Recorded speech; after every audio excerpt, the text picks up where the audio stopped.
আপনার ভিতরে তীব্র ইচ্ছা এবং আকাঙ্ক্ষা যদি থাকে, আপনাকে দমিয়ে রাখতে পারবে না কেউ আপনার নিয়তি ছাড়া। নিয়তিতে আমরা সবাই বিশ্বাস করি, তাই না? যদি আমার নিয়তিতে না থাকে সেটা আলাদা কথা, আর যদি নিয়তিতে থাকে আমার তীব্র ইচ্ছা আমাকে অবশ্যই সফলতার দ্বার প্রান্তে নিয়ে যাবে। আসসালামু আলাইকুম সবাইকে। আলহামদুলিল্লাহ আমরা ভালো আছি, আশা করি আপনারাও ভালো আছেন। যে যেখান থেকে দেখছেন সম্পূর্ণ ভিডিওটি দেখার জন্য আমন্ত্রণ রইল। ফেসবুক থেকে দেখে থাকলে অবশ্যই একটু ফলো দিয়ে লাইক কমেন্টস করে যাবেন, আর যদি ইউটিউব থেকে দেখে থাকেন একটু ফলো দিয়ে সাবস্ক্রাইব করে একটু লাইক কমেন্টস করে যাবেন। আপনাদের একটা ফলো, লাইক, কমেন্ট, সাবস্ক্রাইব করে দেয়া কিন্তু আমার স্বপ্নটাকে পূরণ করতে পারে। যাই হোক, এখানে কিন্তু ছোট্ট একটা টিপস চলে গেল আপনাদের সাথে শেয়ার করলাম। সেটা হচ্ছে আমরা কিন্তু মাছ, মাংস বা অনেক সময় সবজি যদি ভাজাভাজি করি, একটা পাত্রের মধ্যেই নেই, সেখানে আমরা হলুদ লবণ মাখিয়ে তারপর আমরা তেলের মধ্যে দিই। কিন্তু হলুদের রঙটা কিন্তু এতটাই ভয় পাই আমি, যে কোনো কিছুতে মাখাতে আমার ভালো লাগে না, হাতে প্লাস পাত্রে। আমি যে কারণে সরাসরি তেলের মধ্যে লবণ দিয়ে হলুদ দিয়ে যে জিনিসটা ভাজবো জাস্ট সেটা দিয়ে দিই। আর এই ফ্রাই প্যানটা দেখতে পাচ্ছেন, সেই ফ্রাই প্যানটা কিন্তু আমার কাছে পেয়ে যাবেন তিনটা সাইজে, 20 সেন্টিমিটার, 23 সেন্টিমিটার, 26 সেন্টিমিটার, 28 সেন্টিমিটার। তো আপনারা যদি এই ফ্রাই প্যানটা পেতে চান এবং একদম প্রথমে যে অয়েল জারটা দেখলেন, এই অয়েলটা জারটাও যদি পেতে চান অবশ্যই আমাকে নক দিতে পারেন। আর এখানে কিন্তু আলহামদুলিল্লাহ এক আপুর বাসায় এই দুইটা প্রোডাক্ট যাচ্ছে। আপুর বাসা উত্তরা দিয়াবাড়িতে।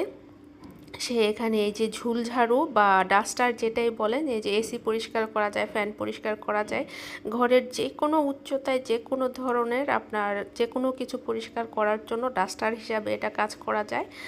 আর পেছনে যে প্যাকেটের ভিতরে আছে সেটা কিন্তু আপনার ট্রলি, চারটা চাকা লাগানো আছে, এটার মধ্যে কিন্তু গ্যাস সিলিন্ডার বসিয়ে এক জায়গা থেকে আরেক জায়গায় নেওয়া যায়, চাকা সিস্টেম করা আছে, বা চালের ড্রাম বসিয়ে এক জায়গা থেকে আরেক জায়গায়। মোট কথা ভারী যে জিনিসটা আপনি টেনে এক জায়গা থেকে আরেক জায়গায় নিতে পারবেন না, সেই ট্রলির মধ্যে আপনি বসিয়ে নিতে পারবেন।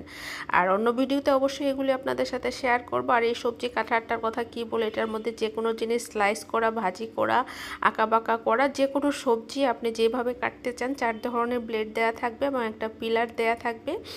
আর ভাজিটা দেখেন শুধু যে কি পরিমাণ সুন্দর হয়েছে, আর এটার মধ্যে ধুয়ে পরিষ্কার করাটাও যাবে। আর এই প্রোডাক্টগুলো যদি পেতে চান হোয়াটসঅ্যাপ নাম্বার দেওয়া থাকবে আমার, অথবা আমাকে মেসেজ অপশনে মেসেজ দিতে পারবেন, অথবা আমার কমেন্ট সেকশনে আমার বিজনেস পেজের লিঙ্ক দেওয়া থাকবে। আপনারা আমাকে বিজনেস পেজে যেয়ে আমার বিজনেস পেজটা ভিজিট করে আরও পণ্য যদি ভালো লাগে অবশ্যই আমাকে একটা স্ক্রিনশট নিয়ে আমাকে কল দিবেন, আমাকে নক দিবেন। আর এখানে দেখতে পাচ্ছেন আমি কেচি দিয়ে কাঁচামরিচ কাটতেছি। এই ম্যাগনেট কেচিটা যদি আপনারা পেতে চান তাহলে আমাকে নক দিতে পারেন। এই ম্যাগনেট কেচিটা দিয়ে কিন্তু মাছ, মাংস, ধনিয়া পাতা, সবজি, কাঁচামরিচ সব ধরনের কাটাকাটি করা যায়। এটা কিচেনে ব্যবহার করার জন্য একটা উন্নত মানের কেচি। এই কেচিটা আমি দীর্ঘদিন ধরে ব্যবহার করি। আর আপনারা যদি পেতে চান অবশ্যই আমাকে নক দিতে পারেন। এতক্ষণ আপনাদের সাথে অনেক কিছু শেয়ার করলাম। অ্যাকচুয়ালি আমি বিজনেস করতেছি আলহামদুলিল্লাহ, এই জন্যই বললাম যে আসলে আমার কিন্তু বর্তমানে 47-48 বছর বয়স, 25 বছর আমার বিবাহিত জীবন, আমি 2 সন্তানের মা।